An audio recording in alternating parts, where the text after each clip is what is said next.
Have you ever wondered why the person you love, being the man you are, decided to look the other way? You're not here by accident.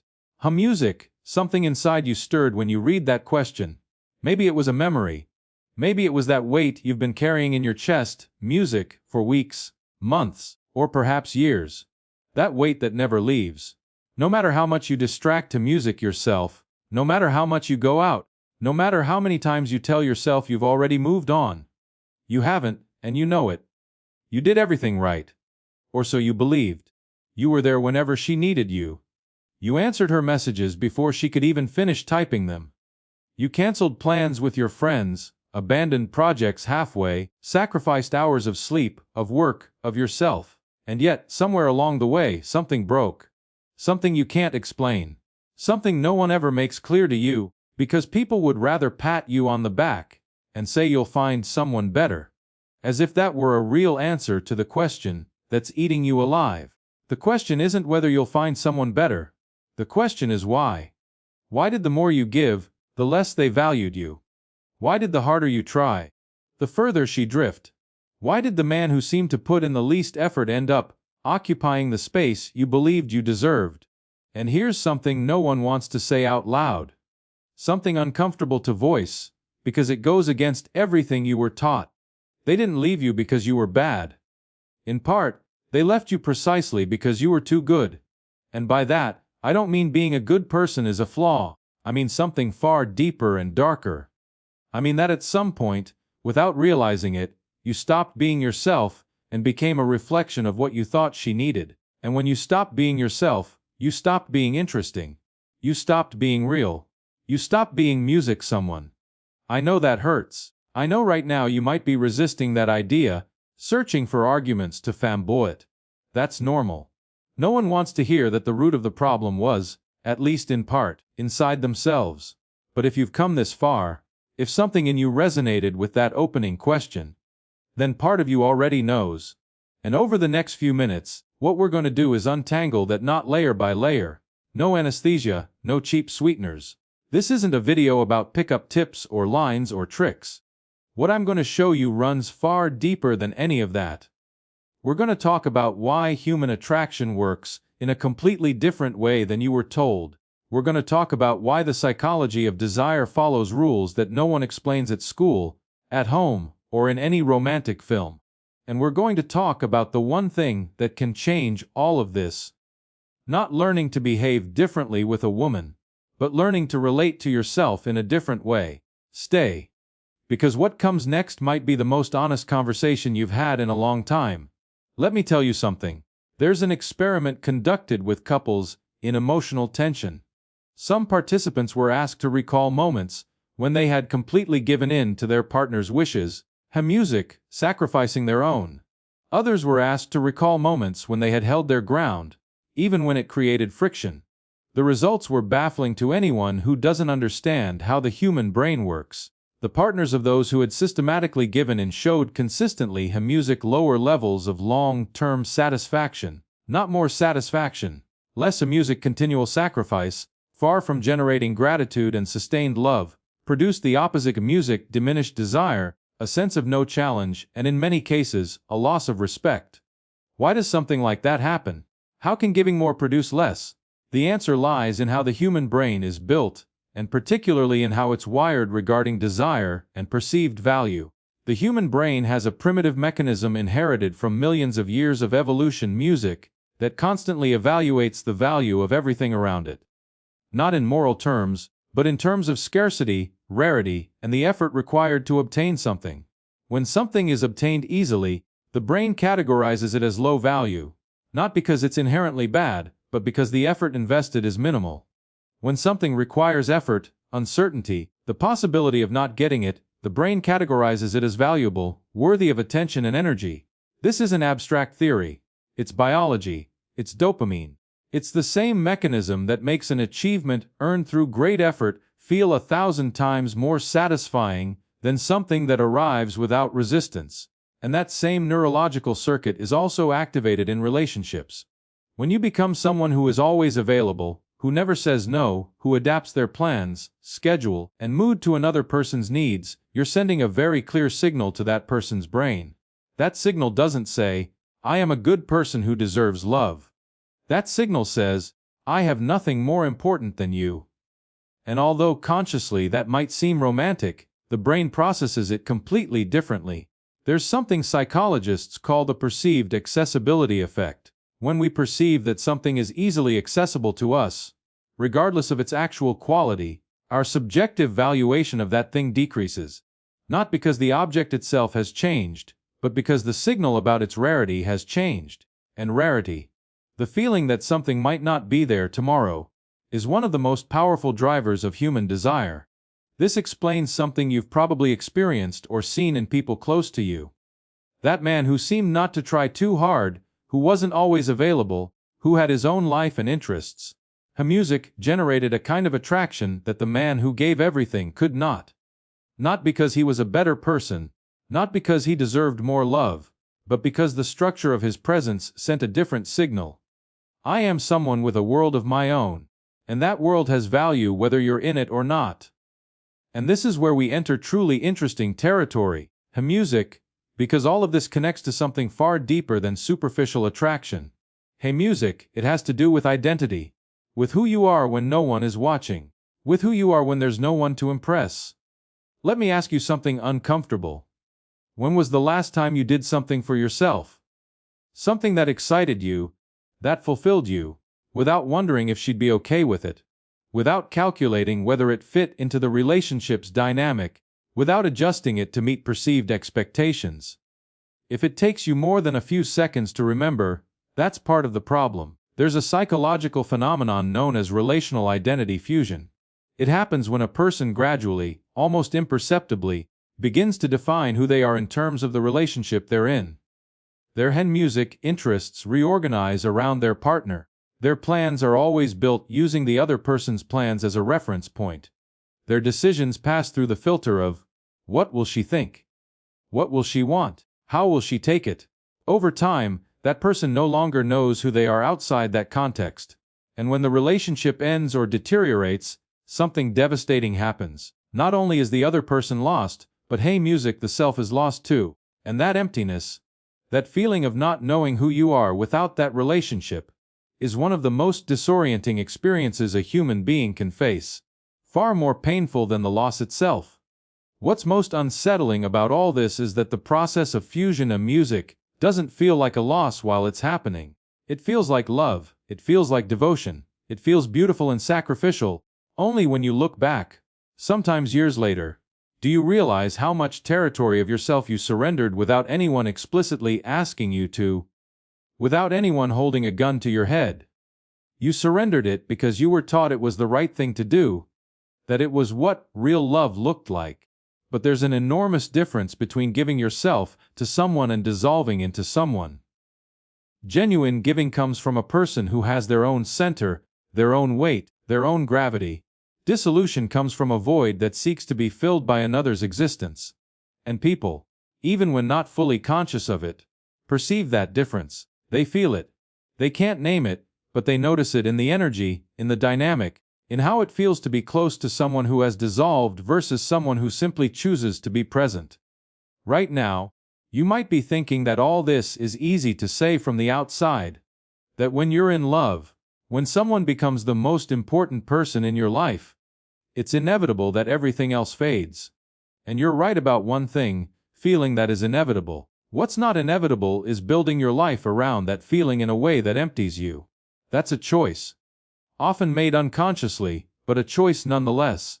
This is where psychology becomes truly fascinating, because beneath that pattern of behavior lies not genuine generosity. There's something beneath it. Something with a clear name that most people don't want to look at directly. It's fear. Fear of not being enough. Fear that if you don't give everything, if you aren't always available, if you don't constantly sacrifice, the other person will discover you don't really deserve to be there. Fear that if you show your limits, your needs, your own priorities, the other person will leave. And the cruelest irony of all is that this fear, rather than protecting the relationship, accelerates exactly what it's trying to prevent. Music psychologist John Bowlby, who dedicated decades to studying how human beings bond music from infancy, identified something he called the attachment system. Essentially, from a young age we develop strategies to maintain closeness with the music, people we perceive as security figures. Those strategies form based on the responses we receive from our caregivers in early life. And once formed, they tend to reproduce automatically in our adult relationships. People who as children experienced inconsistency in their caregivers' responses, sometimes receiving attention and affection, other times being ignored without clear logic, developed what's known as anxious attachment. These people learn that love is uncertain, that it can disappear at any moment, and they develop a hypersensitivity to any signal of withdrawal. They become expert at detecting subtle changes in their partner's behavior, at interpreting silences and gestures, at anticipating possible rejection. And to manage that anxiety, they fall back on what they know: giving more, being more available, reducing their own space to take up less room, to be less of a bother, to be easier to love. The problem is that this strategy, which in childhood was an adaptive response to an unpredictable environment, in adult life has consequences that reinforce the cycle. Because the anxiety that's projected, music, the constant need for validation, the emotional dependency that's created, all of that acts as fuel driving the other person away. And when the other person withdraws even slightly, the anxious person interprets that as confirmation of their greatest fear, which leads them to intensify their attachment-seeking behaviors, which generates more withdrawal, a spiral that can exhaust both parties. Recognizing this pattern in yourself music isn't easy. It requires brutal honesty. It requires sitting with the discomfort of seeing yourself in a mirror that doesn't always reflect the image you'd like. But recognizing it is the only real starting point for changing it. Because until you see it, you'll keep repeating the same story with different characters. And here comes something I think is fundamentally important to understand. There's no technique, no trick, no behavioral formula that can substitute for the real work of getting to know yourself. You can learn to send the most calculated messages in the world. You can learn to make yourself artificially less available. You can imitate the behaviors of people who project confidence. But if inside you're still operating from fear, from the need for approval, from the belief that you aren't enough as you are, that inner void will seep through. Always. To music, people perceive far more than we think. They can't name it, but they feel it. Real music, self-esteem. Not the cardboard self-esteem built by repeating affirmations in front of the mirror, but the self-esteem that comes from knowing yourself, from making peace with who you are, from having an honest relationship with your own strengths and weaknesses. That self-esteem doesn't need constant demonstration. It doesn't need external validation to exist. And that difference shows. It shows in how you speak, in how you move, in how you react when something doesn't go as expected, in how you occupy space. A man who knows who he is doesn't need anyone's love to know he has worth. He can want that love. He can music, enjoy it deeply when it arrives. He can suffer when it leaves. But he doesn't need it to function. He doesn't need it to know his life has meaning and direction. And paradoxically, that capacity for not needing is what attracts music most. Not because it's a strategy, but because it communicates something the human brain recognizes as valuable. Music. This person has a world of their own. This person is at ease with themselves. This person wants me because they choose me, not because they need me to survive emotionally. There's something I find especially important at this point, something frequently misunderstood. Music, talking about emotional independence, about having your own world, about not needing constant validation from another music person. That doesn't mean becoming cold. It doesn't mean building walls. It doesn't mean pretending you don't care when you deeply do. That superficial interpretation is just as damaging as the opposite extreme. Real emotional independence isn't distance. It's groundedness. It's having your own center from which to relate to others, a center that doesn't collapse when the other person doesn't respond exactly as you hoped, a center that doesn't need to be filled by anyone because it already has its own weight. From that center, you can be genuinely vulnerable. You can open up. You can show what you feel without that openness becoming a sheer desperate plea for the other person to save you. There's an enormous difference between telling someone, "I really like you and I want to keep getting to know you," from a place of genuine enthusiasm and freedom, and saying the same thing from a place of need, from a place of music of, please don't leave, from a place of, I need you to feel good about myself. The words can be identical. The energy behind them is completely different, and that energy, even though invisible, is felt. Now, I want to talk about something rarely mentioned in these conversations. Something I believe is fundamental: boundaries, not as a manipulation tool, not as a way of appearing harder to get, but as a genuine expression of who you are and what you respect in yourself. A real boundary isn't a warning, it's not a threat. It's simply the natural demarcation of where you end and the other person begins.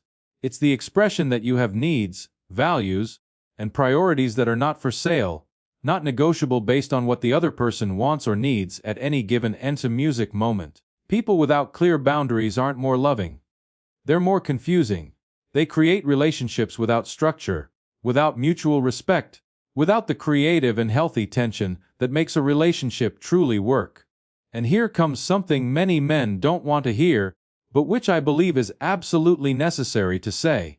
Every time you tolerated something that deeply bothered you without saying a word, every time you pretended everything was fine when something was gnawing at you inside, every time you gave in on something you didn't want to give in on simply to avoid conflict, you weren't being kind.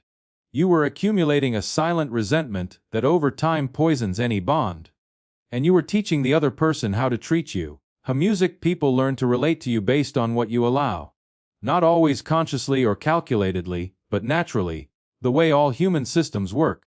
If you allow your needs to be ignored, that becomes the pattern. If you allow your plans to always come second, that becomes the pattern. Not because the other person is bad, but because in the absence of clear music signals, systems tend to accommodate themselves. Setting boundaries isn't selfish. It's the foundation of any honest and sustainable relationship. It's the only way for the other person to truly know who they're with. And it's the only way for the love you receive to be real. Because it comes from someone who knows the real you, not a trimmed and polished version crafted to fit what the other person expects. I want to pause for a moment on something closely related to everything music we've discussed. There's a belief so deeply embedded in how many men understand relationships that it's almost invisible. The belief that love is a transaction: if you give enough, you'll receive enough in return. If you're good enough, attentive enough, present enough, love will be the natural reward for that behavior. This belief is understandable. It comes from far back. It comes from how we were taught the world works in other areas of life. If you work hard, you get results. If you study with music discipline, you pass. If you put in the effort, you progress. That logic works in many contexts. Applied mechanically to relationships, it produces exactly the opposite of the desired effect. Love, desire, attraction aren't rewards for good behavior. They don't work like a grade at the end of an exam. They are emotional states that emerge in far more complex ways, connected music to perception, to energy, to each person's emotional history, to a music chemistry, to where someone is in life, to dozens of factors under no one's control. Understanding this isn't an invitation to cynicism. It's an invitation to let go of the impossible burden of believing that if you do everything right, the outcome is guaranteed. That burden is exhausting. And it's also a lie. Love isn't manufactured, it's found, it's nurtured, but it can't be forced. What you can do, the only thing truly in your hands, is to be the most authentic and most fully music-built version of yourself. Have goals that motivate you. Cultivate real friendships. Invest in your health, your mind, your skills. Develop an honest relationship with yourself. Learn to be at ease in your own company, not as a strategy to attract someone, but because that's the only life worth living, regardless of whether someone is by your side or not. When you live from that place, the relationships that appear have a different quality because you relate from abundance, not scarcity. You don't look to the other person for what you lack yourself, and that changes everything. Let me tell you something that might surprise you. From a neurological standpoint, attraction is intimately connected to a specific mental state that scientists in music call the activation of the seeking system. This system, identified among others by neuroscientist Jack Panksepp, music is the brain circuit that activates when we're in a state of anticipation. When we music sense that something interesting might happen. When the outcome is uncertain but promising. It's the mental state of the hunter before the hunt, not after. It's the state of the explorer facing unknown territory. When a person projects a world of their own, when they have captivating interests, when they're not entirely a music predictable, when the uncertainty of whether they'll be available or not is a natural part of who they are, they activate in the people around them exactly that seeking system. They activate dopamine. They activate attention. They activate the desire to know more, to be close, to discover what lies beneath. On the contrary, absolute predictability, constant availability, the certainty that the other person will always be there no matter what, that deactivates the system. The brain stops seeking because it already has everything it needs without effort. And with that deactivation, sooner or later, boredom arrives. Not as a conscious decision, not as a betrayal, but as a neurological process that happens below the level of conscious will. This doesn't mean you should artificially manufacture uncertainty or play at being available sometimes and not others to keep someone's interest alive. That's a superficial and manipulative reading of something with far deeper roots. What it means is that the best version of you, the version that has its own world, its own passions, its own plans, and its own limits, is naturally more interesting than the version that empties itself to fit into someone else's gap. There's something else I want to address. Something I believe is one of the least explored points in these kinds of conversations. How we handle difficult emotions within a relationship. There's a tendency, especially among men who grew up with the idea that showing emotion is weakness, to repress music what they feel, to swallow the discomfort, the fear, the anger, the jealousy, the insecurity, to manage those emotions in the worst possible way, by ignoring them until they explode at the worst moment, or by letting them seep out indirectly in behaviors that damage the relationship without anyone quite understanding why. But there's also the opposite extreme, equally damaging, having no filter at all, reacting emotionally and impulsively to any music friction, turning every conflict into a crisis, depending on the other person's emotional stability to regulate your own. The point to aim for isn't either of those extremes. It lies in what psychologists call emotional regulation, the capacity to feel emotions fully, to acknowledge them, not to run from them, and at the same time not to be swept away by them. To be able to say, what I'm feeling right now is uncomfortable, and I can hold it without to music, letting it destroy me or destroy what's around me. That capacity, which in Stoicism was described in different ways, but always revolved around the same idea. That chi music, we cannot control what happens to us but we can control how we respond, is one of the most deeply attractive qualities a person can have. Not just because it music appears that way from the outside, though it does, but because it fundamentally changes the quality of any relationship. A man who can remain anchored in himself when the storm is raging, who doesn't need the other person to manage his emotions for him, who can be present in a conflict without either breaking down or shutting down, creates a space of safety that very few people know how to create.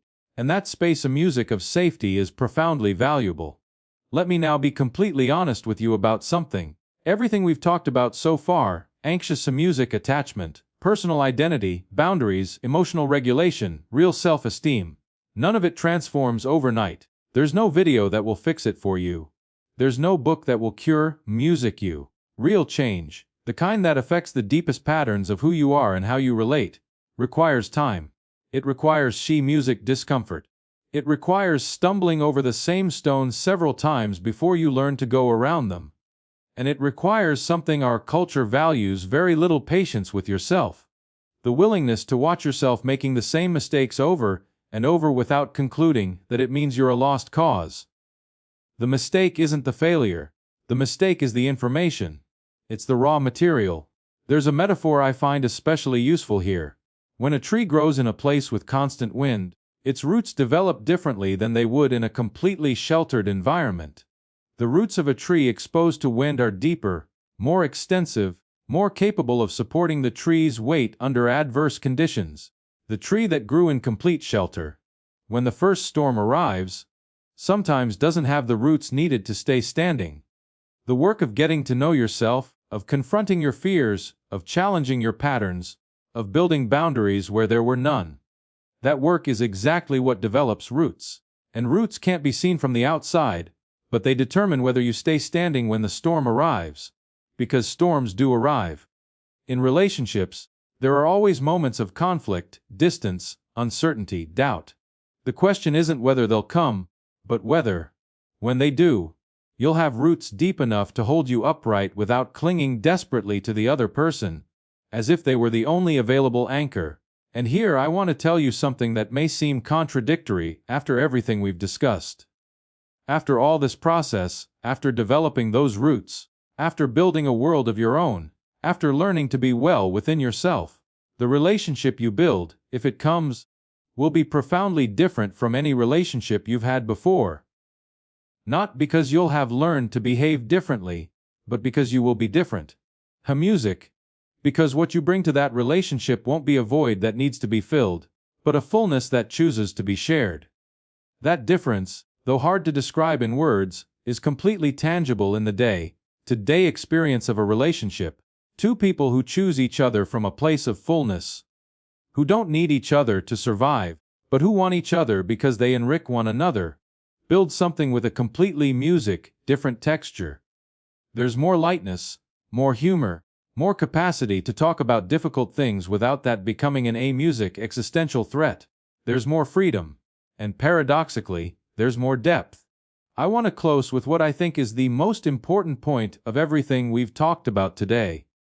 At some point in your life, someone told you a story about who you need to be in order to deserve to be loved. Your parents told it to you without meaning to, through their own wounds. Your friends' music told it to you without meaning to, through their own insecurities. Films told it to you. Songs told it to you. Advertising told it to you. The entire cultural apparatus that builds expectations about how love works and what kind of man deserves to receive it. And that story, despite its good intentions, music, probably made you believe that you needed to earn love, that you had to prove yourself, that you had to be good enough, useful enough, indispensable enough for someone to decide to stay. That story is a lie. Not because the world is fair and love always finds its way to those who deserve it. The world doesn't work like that, and it would be childish to pretend otherwise. But because the underlying premise is wrong. Love isn't earned by being indispensable to another person. Love arrives when it arrives, to people who have enough clarity to recognize it, enough openness to receive it, and enough strength not to suffocate it. And that clarity, that openness, that strength, no one gives them to you. You build them yourself, with time, with honesty, with the willingness to look at yourself directly without escaping into comfortable distractions. With the courage to ask yourself what lies beneath the fear, who you are when no one is watching, what you truly want from your life beyond the expectations others placed on you. There's one question I want to leave you with before we close. Not for you to answer right now, but for you to let it settle, to let it work on you over the coming days. The question is this: who would you be if you knew with absolute certainty that you are already enough? That you have nothing to prove? That the love you deserve does not depend on how much you give or how available you are, but simply on being completely yourself? Think about it, because the answer to that question is, in all likelihood, the most interesting person you could ever become. You've made it to the end. And that already says something about you. It says there's a part of you willing to listen to something that isn't always easy to hear. That there's a part of you that wants to understand, not just react. That there's a part of you that knows something has to change, even if it doesn't yet know exactly what. That is the beginning. Not the end of anything, but the start of something. The start of a conversation with yourself that is worth far more than any relationship you could have with another person. Because every relationship that comes, good or difficult, all of them will pass music through the filter of who you are when you're alone with yourself. And that work, the work of building yourself, is the only work no one can do for you. And it's the only work truly worth starting. If you made it to the end, comment, "I made it." And I will personally reply to you myself. And if this resonated with you, subscribe to be part of this and hit like if you enjoyed it.